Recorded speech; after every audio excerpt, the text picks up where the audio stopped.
കുറുന്തോട്ടിയൊക്കെ ഞാനും കുറെ കണ്ടതാ. അഷ്ടാംഗ ഹൃദയത്തിലും സഹസ്രയോഗത്തിലൊന്നും കുറുന്തോട്ടിന്റെ ഫോട്ടോ എടുത്ത് വെച്ചിട്ടില്ലല്ലോ. നിനക്കെന്താ? അയാളോട് മര്യാദക്ക് പെരുമാറാൻ പറയണം. ആരോട്? മാധവ വൈദ്യരോട്. സമയവും സന്ദർഭവും നോക്കാതെയുള്ള ചീത്ത പറച്ചിലുണ്ടല്ലോ, അത് അവസാനിപ്പിച്ചില്ലെങ്കിൽ എന്റെ സ്വഭാവം മാറും. ഭാര്യയല്ലേ, ഒന്ന് ഉപദേശിച്ചോളൂ നന്നായിട്ട്.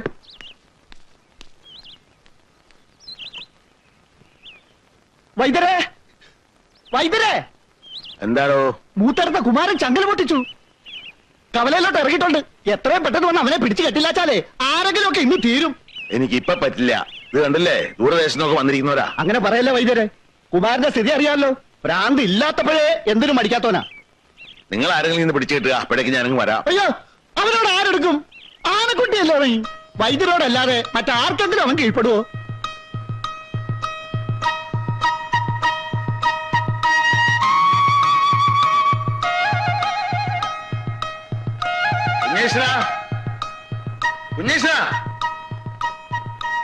നിന്നെ അച്ഛൻ വിളിക്കുന്ന കേട്ടില്ലേ കുഞ്ഞേഷ? എന്തിനാ? ആളുകളുടെ മുമ്പിൽ വെച്ച് ചീത്ത വിളിക്കാനല്ലേ? എനിക്ക് തീരെ ടൈമില്ലെന്ന് പറഞ്ഞേക്ക്. ചീത്ത വിളിക്കാനല്ല മോനെ, നിന്നെ ഒരു ജോലി ഏൽപ്പിക്കാൻ പോവാ ഞാൻ. എന്ത് ജോലി? ഒരു ചെറിയ ജോലി. നമ്മളെ മൂത്തേരത്തെ കുമാരനെ കവലയിലേക്ക് ഇറങ്ങിയിട്ടുണ്ട്, ചങ്ങല പൊട്ടിച്ച്. അവനെ ഒന്ന് പിടിച്ചു കെട്ടോ നീ. എന്റെ അമ്മേ, നിങ്ങൾ എന്തായി പറയണേ? എളുപ്പത്തിൽ നടക്കുന്ന കാര്യമാണോ അത്? അല്ല, ഇവനല്ലേ എപ്പോഴും പരാതി പറയാൻ ഒരു അവസരവും കൊടുക്കണില്ലാന്ന്. ഇതാ അവസരം വന്നിരിക്കണു. ഏറ്റെടുത്ത് നീ കേട്ടെ. അല്ല, ഇതിപ്പോ കുമാരന്റെ പ്രശ്നത്തിൽ. കുമാരനൊരു പ്രശ്നവുമല്ല. ഏൽപ്പിച്ച പണി ചെയ്യാൻ ധൈര്യം ഉണ്ടോ നിനക്ക്? ധൈര്യക്കേടല്ല, ഇപ്പൊ ഈ കുമാരന്റെ ഭ്രാന്ത് എന്ന് പറയുമ്പോൾ ഈ ഉന്മാദത്തിന്റെ ഈ പിത്തക്കൂറലുള്ള പേടിയുണ്ടെന്ന് നീ അത് പറയടാ. വെറുതെ ഞഞ്ഞാന്ന് വർത്താനം പറയാതെ. ഒന്നും അറിയാത്ത ഈ ചെക്കനെ കൊണ്ട് കൊലക്ക് കൊടുക്കാൻ നിങ്ങൾ. ഒന്നും അറിയാത്ത ചെക്കനോ? അമ്മയും തുടങ്ങിയോ അച്ഛനെ പോലെ ഈ മാതിരി പ്രയോഗങ്ങള്? അച്ഛന്റെ വെല്ലുവിളി ഞാൻ സ്വീകരിക്കുന്നു. കുമാരനെ ഞാൻ തളയ്ക്കും.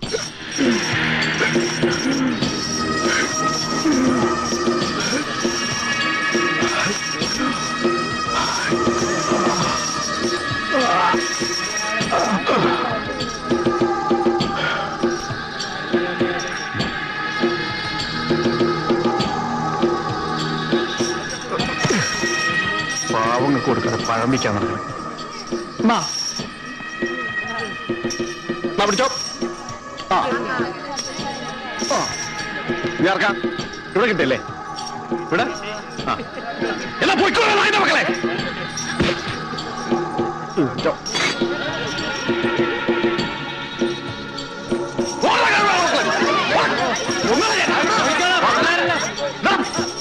പണം കിട്ടിയപ്പോഴേക്കും പിന്നൊക്കെ ഞാൻ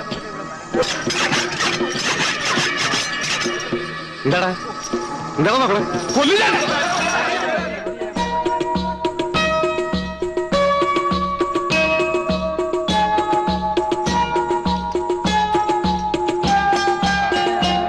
കഷ്ണമായി കഴിഞ്ഞാൽ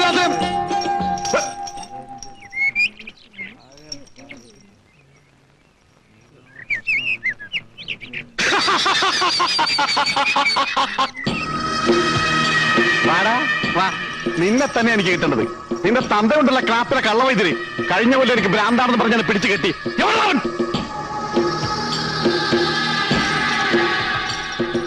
കുഞ്ഞീഷ, നോക്കി നിൽക്കാൻ സമയമല്ല. ചെല്ല്, മൂത്തിരിക്കുകയാണ്. ചെല്ല് വൈദ്യരെ, ചെന്ന് പോയി ചെല്ല്. പോയി ചെല്ല്. ചെല്ലമ്മേ വാടാ.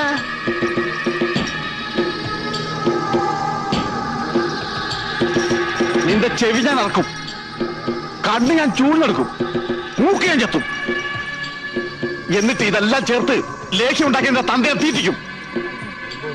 കുമാര, എന്നെ ഉപദ്രവിക്കരുത്. ഒന്നുമില്ലെങ്കിലും നമ്മൾ ഒരു സ്കൂളിൽ പഠിച്ചല്ലേ. ഞാൻ 3-ലും നീ 7-ലും. നിനക്ക് ഓർമ്മയുണ്ടോന്ന് അറിയില്ല, ഒരു ദിവസം നീ എന്റെ ചോറ് കട്ട് നിന്നിട്ട് ഞാൻ മാഷന്മാരോടൊന്നും പറഞ്ഞില്ല. അതാണ് കുമാര സ്നേഹം. ഞാൻ നിന്നെ ഒന്ന് കെട്ടിക്കോട്ടെ, ഇതെന്റെ അഭിമാനത്തിന്റെ പ്രശ്നമാണ്. അതുകൊണ്ടാ. ഇതൊക്കെ എന്നോട് ഇത്ര സ്നേഹമുണ്ടെന്ന് ഞാൻ വിചാരിച്ചില്ലടാ. നാട്ടുകാരെല്ലാം പറഞ്ഞ എനിക്ക് ഭ്രാന്താണെന്നാണ്.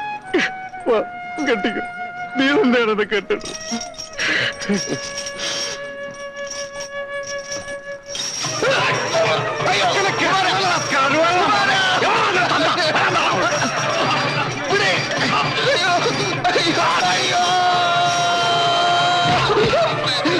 ചോറ് കെട്ടത് മാഷോട് പറഞ്ഞിട്ടില്ല അല്ലേ?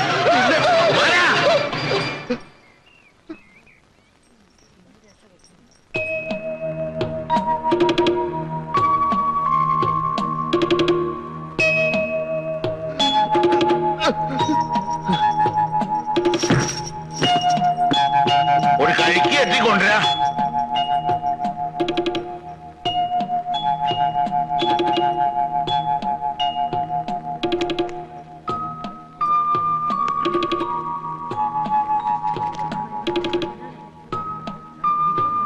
കുടിക്കാ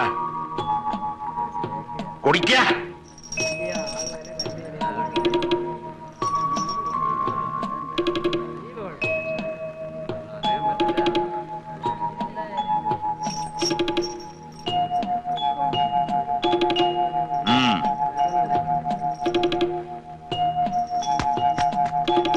കുമാരാ വരിക.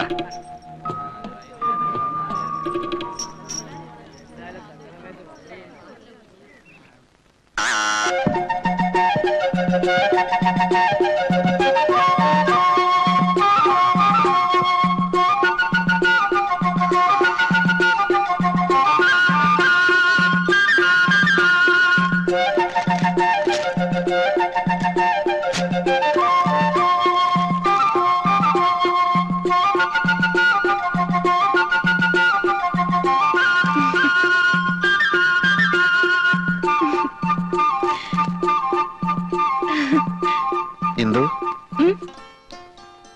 ആരുടെ കത്ത്? എന്റെ കൂട്ടുകാരിയുടെ. നീ എന്ന് മുതലാ ടൈപ്പിന് പോകാൻ തുടങ്ങിയത്? കൊറേ ആയല്ലോ. ആഹാ, എന്നിട്ടെന്താ എന്നോട് പറയായിരുന്നത്? നീ പോകുന്ന സമയത്ത് അവിടെ ആൺകുട്ടികളൊക്കെ വരുന്നുണ്ടോ ടൈപ്പിന്? ഉണ്ടല്ലോ. ആരൊക്കെ? ഒരു പ്രദീപൻ, പിന്നൊരു ബാലകൃഷ്ണൻ. ബാലകൃഷ്ണൻ ആ അധികാരിന്റെ മോനോ? അത് വേണ്ട. ഏത്? അവൻ ആള് ശരിയല്ല. അവൻ പോകുന്ന സമയത്ത് നീ പോണ്ട. എന്താ കുഴപ്പം? ഇങ്ങോട്ട് ചോദ്യമൊന്നും ചോദിക്കണ്ട. ഇതെന്താ തലയിൽ എണ്ണയൊന്നും തേക്കാറില്ല നീ? ഷാമ്പു ഇട്ടതാ. ആര് പറഞ്ഞു ഷാമ്പു ഇടാൻ? അതൊക്കെ തലയ്ക്ക് കേടാ. വീട്ടിൽ നീലി ഭൃങ്ങാതിരിപ്പുണ്ട്, വന്നെടുത്തോളൂ. 64 പച്ചമരുന്നുകൾ ചേർത്ത് ഞാൻ തന്നെ കാച്ചിയതാണ്. വല്യേട്ടന് എണ്ണ കാച്ചാനൊക്കെ അറിയോ? അതറിയാതെ ഇപ്പൊ ലേഹ്യം ഉണ്ടാക്കുന്നതും കഷായം കൊടുക്കുന്നതും ഒക്കെ ഞാൻ തന്നെയാ. രോഗികളെയും പരിശോധിക്കാൻ തുടങ്ങി. വല്യേട്ടനോ? ഉവ്വ്, വലിയേട്ടൻ തന്നെ. ഭ്രാന്തകുമാരനെ തളക്കാൻ അച്ഛൻ എന്നെയല്ലേ വിട്ടത്? ഓ, എന്നിട്ട്? എന്നിട്ടെന്താ, ഞാൻ ചില പൊടിക്കൈകൾ പ്രയോഗിച്ചു. ആ ഭീമസേനെ പുല്ലുപോലെ ഞാൻ കീഴടക്കി. എന്തിനാണോണ പറയുന്നത്? വല്യേട്ടനെ എടുത്തു പൊക്കി വട്ടം കറക്കി എറിഞ്ഞില്ലേ കുമാരൻ? എന്നിട്ടൊടുവിൽ അമ്മാവൻ വന്നിട്ടല്ലേ അവനെ തളച്ചത്. ഇതാര് പറഞ്ഞു? നാട്ടിലൊക്കെ പാട്ടാ, ആളുകളൊക്കെ പറഞ്ഞു ചിരിക്കുക.